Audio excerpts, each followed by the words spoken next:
रस्त्याचा बीड सारख्या जिल्ह्यात प्रश्न आहे. अशाच परिस्थितीत आपलेच आमदार संजय गायकवाड यांनी एक पोलिसांवर टीका करताना अगदी खालची पातळी वापरली आणि त्यामुळे पोलिसांचं कुठंतरी खच्चीकरण होतंय का? हे बोलताना त्यांच्या ओघामध्ये बोललं गेलं असेल, पण मला वाटतं की सगळेच पोलीस तशा तशा पद्धतीचे नसतात. पण जे आहेत त्यांना शिक्षा झाली पाहिजे. पण जे चांगले काम करतात, त्यांना मदतही झाली पाहिजे. त्यांनी आज दिलगिरी व्यक्त केली, पण ठाकरे गट म्हणतोय की सरकारवर नामुष्की आहे. हे बघा, बोलण्यामध्ये जर काही गोष्टी घडल्या असतील, त्यांनी दिलगिरी व्यक्त केली तर विषय संपतोय. आणि मला तरी असं वाटतं की कोणी असा माणूस नाही की जो चुकीला पात्र नाही. माणसाकडनं चुका होत असतात आणि त्यांनी क्षमा मागितल्यानंतर माफ करण्याची वृत्ती आपल्या देशामध्ये आहे. आता आपणही व्यवहार करताना जात धर्म विचारून केला पाहिजे असं नितेश राणे म्हणतात. तुम्ही कसं पाहता या वक्तव्याकडे?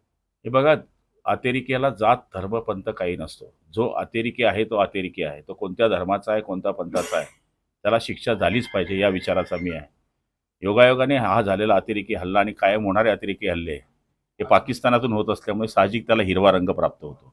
पण आपल्यामध्येही काही जे फुटी करणारे लोक आहेत, त्याच्यामध्येही काही अतिरेकी लपलेले आहेत. तर मला तरी असं वाटतं की अतिरेक्यांना जातीय रंग नसतो, धर्मीय रंग नसतो. त्यांच्या डोक्यात फक्त सगळे देश विस्कळीत करण्याची बुद्धी असते आणि मला वाटतं त्यांचा खात्मा केला पाहिजे या विचाराचा मी कार्यकर्ता आहे.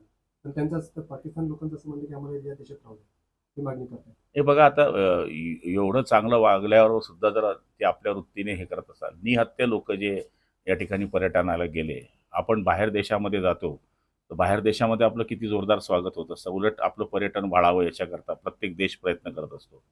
आणि या ठिकाणी पर्यटनाला आलेल्या काश्मीरसारख्या सुंदर प्रदेशामध्ये बाहेरून अतिरेकी येतात आणि गोळीबार करतात.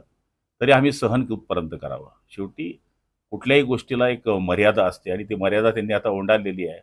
आणि माझा हा अधिकार नाही आहे, हा आता पंतप्रधानांचा अधिकार आहे. त्यांनी जो निर्णय घेतला आहे, तो कोणताही निर्णय घेतील तर देशवासी म्हणून त्याच्या मागे उभं राहणं ही आमची जबाबदारी आहे. आतंकवाद